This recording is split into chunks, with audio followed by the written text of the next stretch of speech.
Hi there, my name is Nick. I'm a career educator with the UBC Career Center, and today I'm going to be talking to you about how to apply to the WorkLearn program. I'm going to first go over what the WorkLearn program is, then talk about some tips that will help you with your applications, and finally wrap up with some career tools that are available to UBC students in order to put your best foot forward and apply to positions. So let's take a look at the WorkLearn program as a general overview. For students, WorkLearn provides the opportunity to work with staff and faculty at UBC while gaining valuable on-the-job learning and skills growth. There's over 850 supervisors that apply to the WorkLearn program for funding to hire students like yourself into a huge range of roles across campus, as well as some sites off campus like BC Women and Children's Hospital and Vancouver General Hospital. The UBC Career Center administers funding and provides support to supervisors and students in order to support career growth. So the WorkLearn program is a large program. There are hundreds of jobs to choose from, and about 2,400 students are employed during the winter term. That's the term where we have the most students in the program. And overall, there's about 3,500 students that are employed through WorkLearn, combining both the summer and the winter terms. The jobs can include research-based as well as non-research related roles. And there's two sessions offered, the winter term and the summer term. The winter term is September to April, and that's 10 hours a week maximum. And the summer term is May to August, and that's 20 hours a week maximum that a student can work. WorkLearn positions are open to all levels of experience and all year levels, although individual WorkLearn positions will have their own job requirements. And that's something that's really important to remember, and we'll dive a little bit more into more detail about that in a moment. In order to be eligible, you must be enrolled in courses and have a social insurance number. A social insurance number will allow you to be paid, and you must be enrolled as a student in courses in order to be considered to be part of the program. There are additional eligibility requirements. I encourage you to check out the Student WorkLearn website to make sure you're eligible, and just pay close attention to those before applying for positions. The pay ranges range from about $19.43 an hour up to $37.36 per hour. These get updated every year. These are decided amongst the payroll, finance, and unions at UBC, and generally will be added to when there's things like general wage increases. But this is where the wage rates currently stand. And the higher the wage rate, generally, the more qualifications are expected and the more complex the role. Another important thing to remember is that you can only hold one WorkLearn International Undergraduate Research Award, NSERC Undergraduate Research Award, or co-op position at a time. So you can't do a WorkLearn position and an NSERC position simultaneously, or co-op and WIRLA. You have to decide on one or the other. And this is to make sure that there's opportunities for as many students as possible, and one student isn't sort of holding 4 positions simultaneously. There aren't exceptions to this, so this is just something to be aware of. If you're on a co-op term, you're not able to also hold a WorkLearn position, but once your co-op term is finished, then you could hold a WorkLearn position. In terms of the application timelines, these vary slightly each year. And again, I'd encourage you to check out the WorkLearn student website for the most up-to-date information. But all jobs will be posted to Careers Online, and that's UBC's main job portal. So if you're looking for WorkLearn positions, you'll want to be checking Careers Online. And generally, these positions will go up a month or two before the positions would start. So for the winter term, the interview process will happen from early to mid-August. And for the summer term, it would be early to mid-April. So it's important, if you're interested in WorkLearn, to always be thinking kind of like a month or two ahead of time to make sure that you've got your resume and cover letter templates kind of ready to go for those applications, and make sure that you check the website to know exactly when all the jobs will be posted to Careers Online.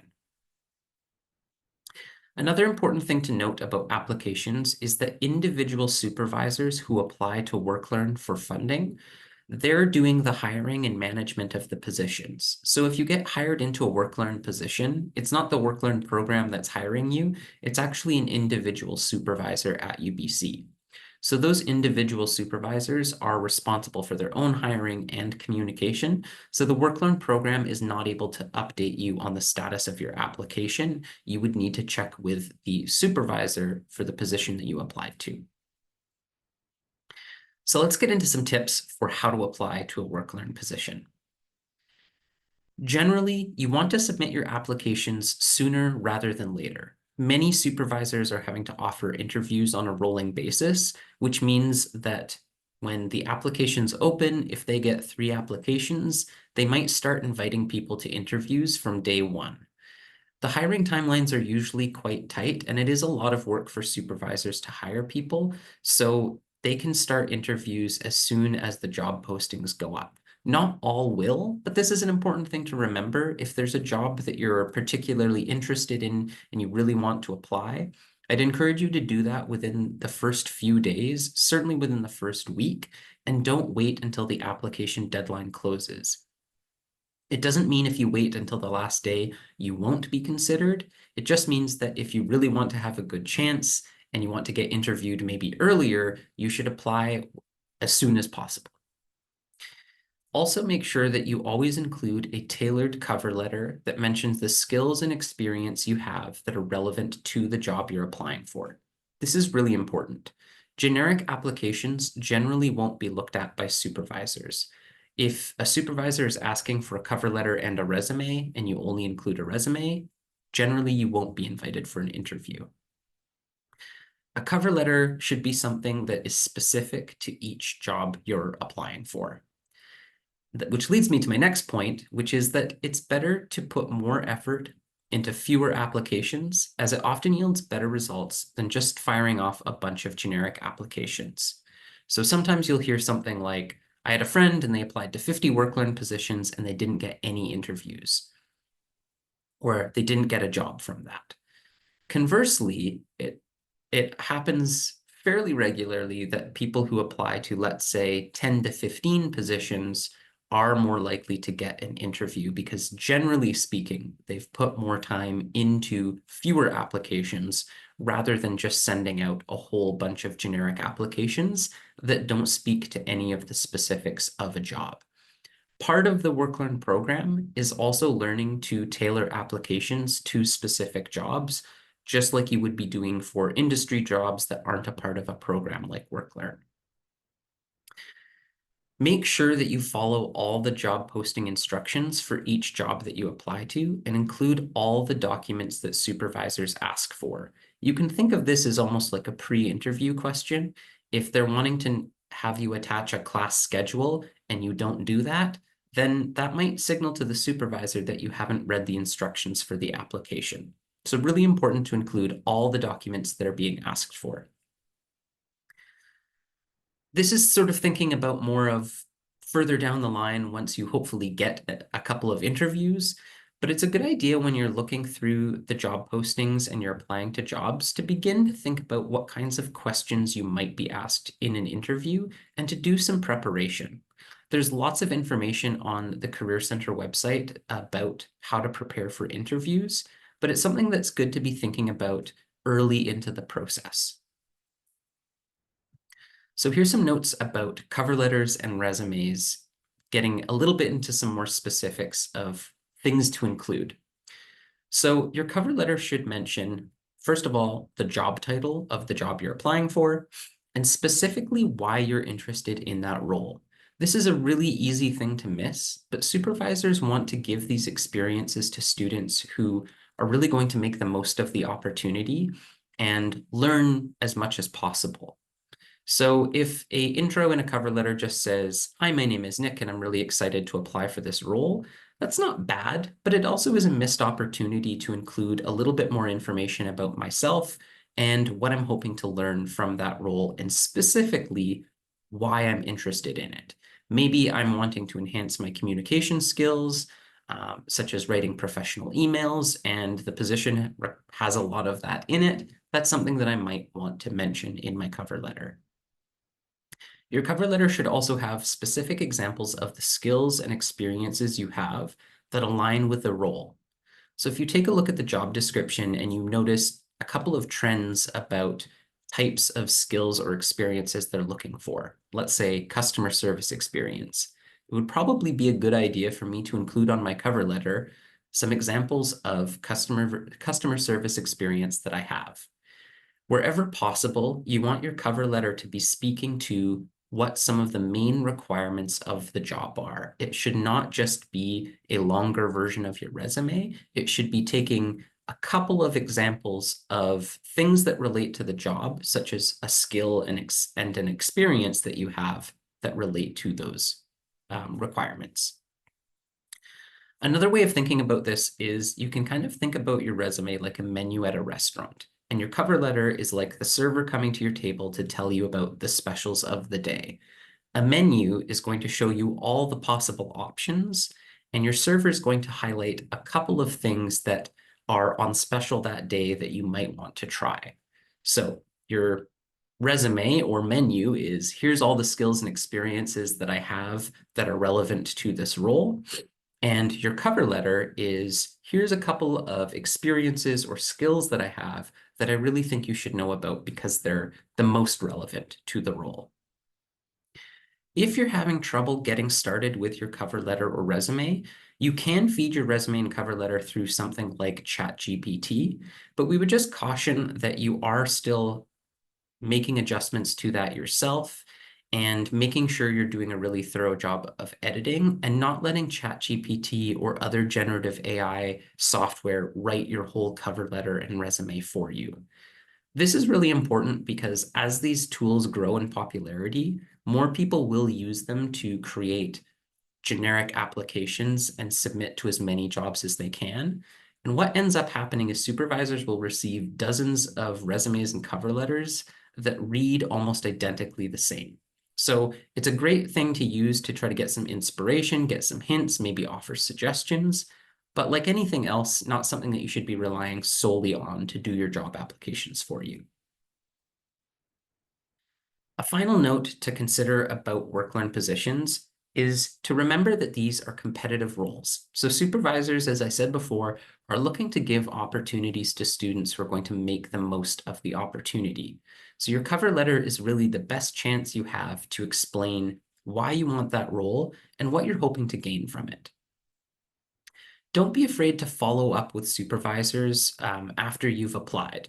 Generally, you should wait until the application window closes, but if it's been 2 weeks since you've applied and you haven't heard anything back, it's okay to send an email and just inquire about the status of your application. While we do encourage supervisors to reach out to students and let them know whether or not they've been invited for an interview, supervisors generally will only reply to candidates that they are going to invite for interviews. That doesn't mean that you can't follow up or email any questions that you have about the position. Another thing to note is that even after the job window closes, so if we're thinking about the winter cycle, generally speaking, a lot of the hiring will be done by late August, but there will still be some positions posted on Careers Online in September. Not every job gets filled. Sometimes a candidate will be offered a job and accept, and then their plans might change. Let's say they applied to WorkLearn and Co-op at the same time, found out they get Co-op, and then that might mean they reject their WorkLearn offer and instead do Co-op. In that case, a supervisor would repost the job to Careers Online, and you would see it there posted as an opportunity.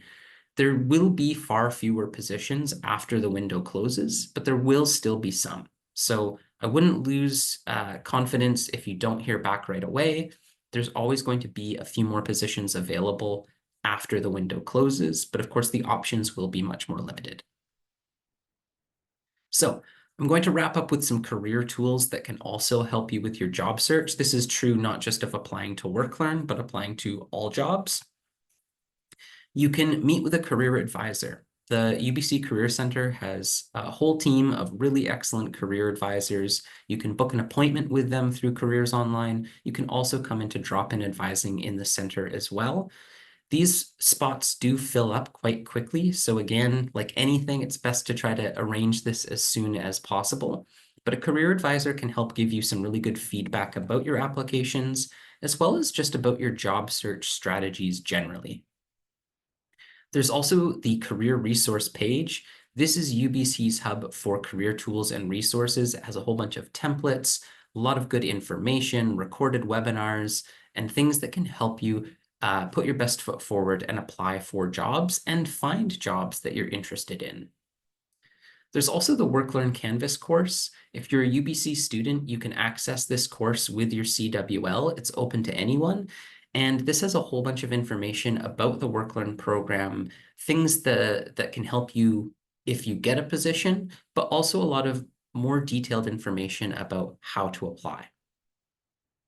And of course, lastly is Careers Online. This is UBC's job board for students and alumni. You can stay up to date with all the job postings, upcoming career fairs, as well as participate in workshops, webinars, and information sessions. So I would really encourage you to just remember Careers Online is really going to be where you find the majority of events, jobs, info sessions, career advising appointments. That's kind of the central place that you can go to get help and to get resources to help you with your applications. If you have any questions, I encourage you to reach out to the WorkLearn team at work.learn@ubc.ca and also to check out the UBC WorkLearn webpage. All of the important links that I've talked about are in the description below this video. And again, I would just encourage you to make sure you take note of all the timelines because they do change slightly from term to term and year to year. Best of luck with all your applications, and we hope to see you in the WorkLearn program.